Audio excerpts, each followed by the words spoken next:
हम लोग कल की कथा में सुने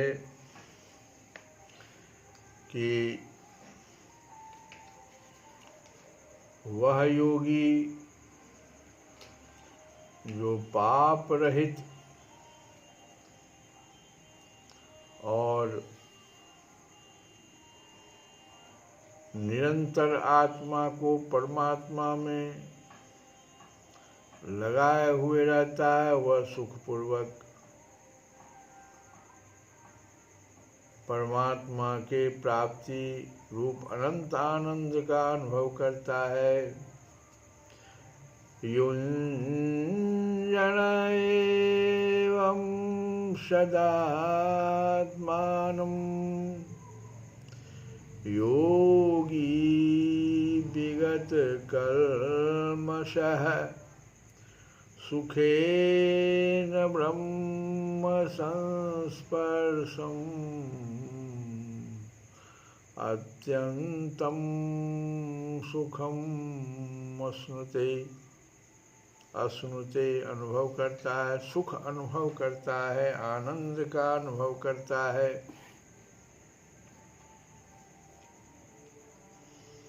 कल हम लोग सुने थे कि जगत में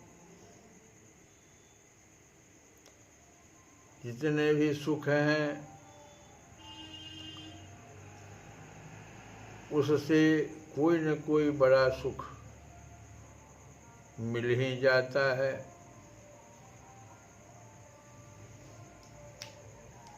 और एक शब्द जो भूमा शब्द आया है कि जो भूमा है महान निरतिशय है, वही सुख है। अल्प में सुख नहीं है। तो भूमा और अल्प ये दोनों की व्याख्या को हम लोग सुन रहे थे।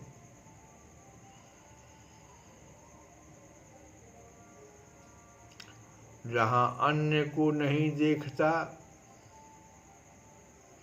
अन्य को नहीं सुनता, अन्य को नहीं जानता, यत्र नान्य पश्यति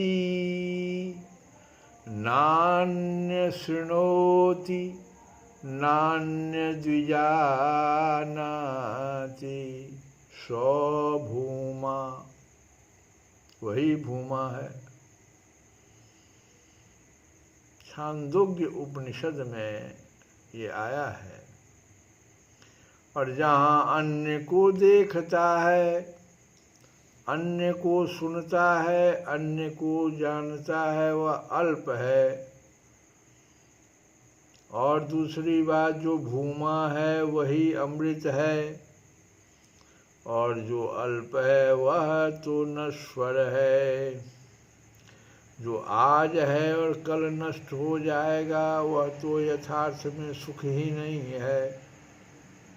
परंतु यदि उसको किसी अंश में सुख माने भी तो अत्यंत ही तुच्छ और नगण्य है। महर्षि याज्ञवल्क्य जी सुखों का तुलनात्मक विवेचन करते हुए कहते हैं कि समस्त भूमंडल का साम्राज्य, मनुष्य लोक का पूर्ण ऐश्वर्य और स्त्री पुत्र धन जमीन स्वास्थ्य सम्मान कीर्ति आदि समस्त भोग्य पदार्थ जिसको प्राप्त है, वह मनुष्यों में सबसे बढ़कर सुखी है, क्योंकि मनुष्यों का यही परम आनंद है। ये तो मनुष्यों में हुआ। मनुष्यों में सबसे बड़ा सुखी कौन है? तो कहते हैं तुलनात्मक विवेचन, तुलना कर रहे हैं कि मनुष्य लोक में, फिर पितृलोक में, फिर गंधर्व लोक में, फिर देवताओं के लोक में, तो इन सबों के बीच में फिर ब्रह्म लोक में, सबों के बीच में सुख का तुलनात्मक विवेचन किया है महर्षि याज्ञवल्क्य जी। ये बहुत सुंदर बात है, इसको समझना चाहिए। तो मनुष्य लोक में सबसे बढ़कर सुखी कौन है? जो समस्त भूमंडल का साम्राज्य, मनुष्य लोक का पूर्ण ऐश्वर्य और स्त्री पुत्र धन जमीन स्वास्थ्य सम्मान कीर्ति आदि समस्त भोग्य पदार्थ, ये सब भोग्य पदार्थ जिसको प्राप्त है, वह मनुष्यों में सबसे बढ़कर सुखी है, क्योंकि मनुष्यों का यही परम आनंद है। और उससे 100 गुना पितृलोक का आनंद है। सोचो, ये जो सबसे बड़ा आनंद मनुष्य का है कि समस्त भूमंडल का साम्राज्य प्राप्त हो जाए, मनुष्य लोक का पूर्ण ऐश्वर्य प्राप्त हो जाए। इसके अलावे जो भोग्य पदार्थ हैं, स्त्री पुत्र धन जमीन स्वास्थ्य सम्मान कीर्ति, ये समस्त भोग्य पदार्थ प्राप्त है। इन सबों से 100 गुना अधिक पितृलोक का आनंद। अब वहाँ कितना आनंद होगा, ऐसा सोचो, 100 गुना इससे। उससे भी 100 गुना गंधर्व लोक का आनंद है, और उससे भी 100 गुना अपने कर्म फल से देवता बने हुए लोगों का आनंद, माने देवलोक में। तो कर्म अपना ऐसा कर्म कर लिया कि देवलोक उसको प्राप्त हो गया, देवत्व प्राप्त हो गया, तो उससे ये गंधर्व लोक से भी 100 गुना वहाँ आनंद है। और उससे भी 100 गुना आजान देवताओं का आनंद है। ये कर्म फल से जो आया देवता बना, उस ये आजान देवता है, उस वो वहाँ पर तो उनसे भी 100 गुना ज़्यादा आनंद है, और उससे भी 100 गुना प्रजापति लोक का आनंद है, और उससे 100 गुना ब्रह्मलोक का आनंद है। तो आप देखिए कि कितना 100 हो रहा है। वही पाप रहित अकाम क्षोत्रिय का परम आनंद है, क्योंकि तृष्णा रहित क्षोत्रिय प्रत्यक्ष ब्रह्मलोक ही है। ये आया है तुमको बृहदारण्यक उपनिषद में। जो ब्रह्म को साक्षात प्राप्त है, उसको तो वह अनंत असीम अचिंत्य आनंद प्राप्त है, जिसकी किसी के साथ तुलना ही नहीं हो सकती। ऐसा वह निरतिशय आनंद पर ब्रह्म परमात्मा को प्राप्त पुरुष का अपना स्वरूप ही होता है। यही इस कथन का अभिप्राय है। इसी अनंत आनंदमय आनंद को अक्षय सुख, आत्यंतिक सुख कहा गया है गीता में।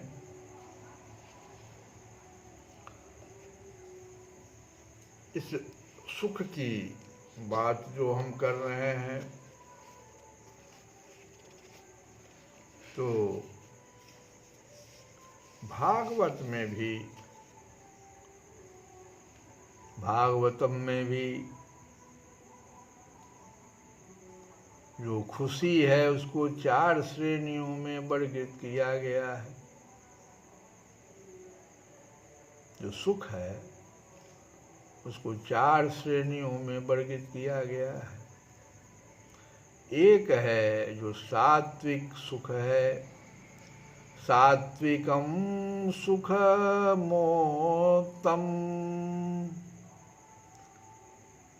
विषयोत्थम तु राजसम तमसम मोहदन्योत्तम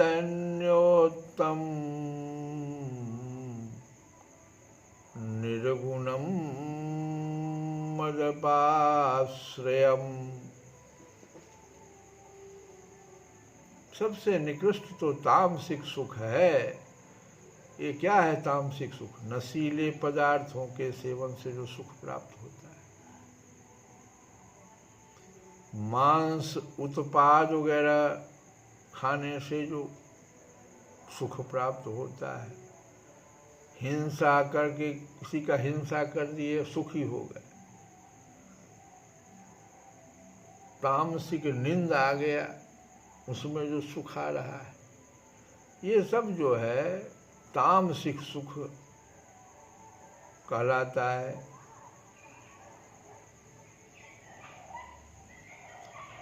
राजसिक सुख उससे ऊपर या 5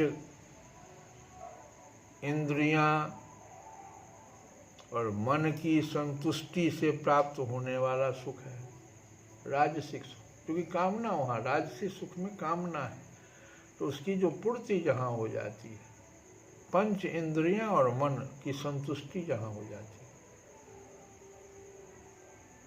उससे जो सुख प्राप्त होता है वो राजसिक सुख कहलाता है।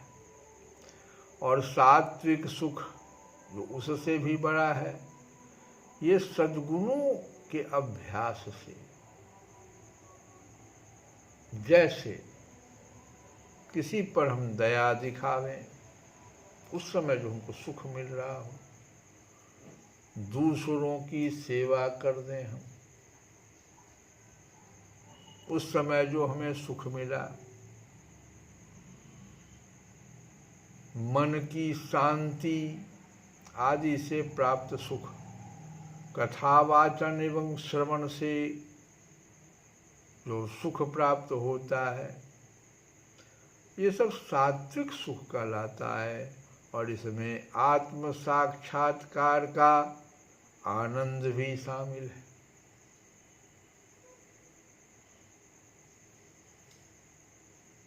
जब मन को आत्मा पर स्थिर किया जाता है तो आत्म साक्षात्कार का सुख मिलता है, आनंद मिलता है। ये सात्विक सुख है। और इससे सबसे बड़ा जो भगवान जिसको अक्षय सुख कहे, निर्गुण सुख इसको यहाँ पर कहा गया है। निर्गुणम मदपाश्रयम, यह भगवान का दिव्य आनंद है जो असीम है। यहीं पर भौतिक कलमश से दूर होने की बात योगी को भगवान बताते हैं, तथा भगवान के साथ एकाकार होने की बात आती है। यहाँ जो सुख है वह सर्वोच्च अवस्था की सुख है। और गीता में भगवान ने हर जगह मन की पूर्ण शुद्धता की आवश्यकता पर बल दिया है, क्योंकि अशुद्ध मन में आत्मज्ञान नहीं हो सकता। और जब तक आत्मज्ञान नहीं होगा तो यह सुख जो जिस सुख की चर्चा भगवान गीता में कर रहे हैं वो प्राप्त नहीं हो सकता है।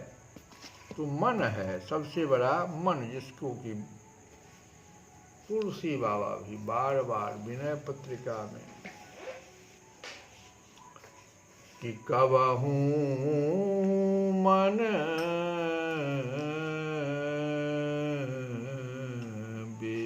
विश्राम न मान्यो।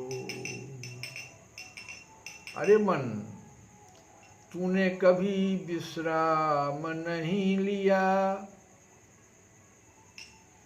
अपना सहज सुख स्वरूप भूल कर दिन रात इंद्रियों का खींचा हुआ जहाँ तहाँ विषयों में अटक रहा है। कबहू मन विश्राम न मान्यो, निस दिन भ्रमत विसारे सहज सुख, निस दिन भ्रमत विसारे सहज सुख, जहाँ तहाँ इंद्रिय तान्यो। कबहू मन विश्राम न मान्यो, अपना सहज सुख स्वरूप भूलकर, सहज सुख स्वरूप भूलकर जो आत्मज्ञान में मिलता है, दिन रात इंद्रियों का खींचा हुआ जहाँ तहाँ विषयों में भटक रहा है रे मन, तूने कभी विश्राम नहीं लिया। आगे कहते हैं तुलसी बाबा कि यद्यपि विषय संग सहयो दुसह दुख, यद्यपि विषय संग सहयो दुसह दुख, विषम जाल अरुझान्यो, तदपि न तजत मूढ़ ममता वश, जानत हूँ नहीं जानो, कबहू मन विश्राम न मान्यो, कबहू मन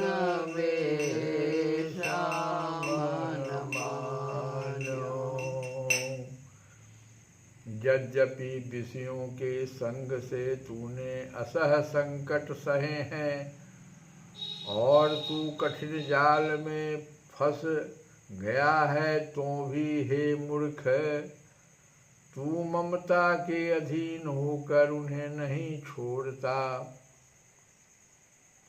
और इस प्रकार सब कुछ समझकर भी बेसमझ हो रहा है।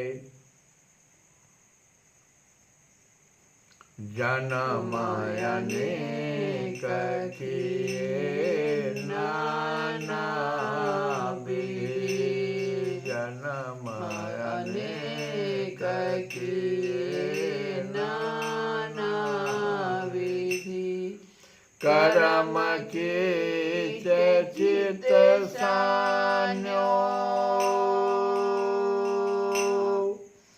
होई न विमल विवेक नीर विनु, वेद पुराण बखान्यो, कबहु मन वेश मन मान्यो। अनेक जन्मों में नाना प्रकार के कर्म करके तू उन्हीं के कीचड़ में सन गया है। हे चित्त, विवेक रूपी जल प्राप्त किए बिना यह कीचड़ कभी साफ नहीं हो सकता, ऐसा वेद पुराण कहते हैं। वेद पुराण बखानो,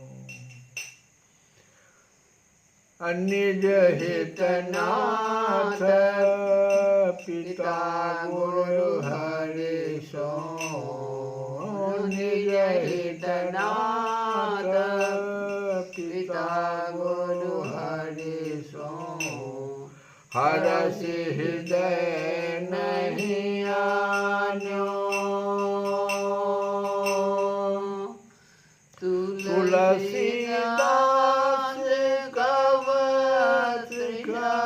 जाए सर, खन तहि जनम सियानो,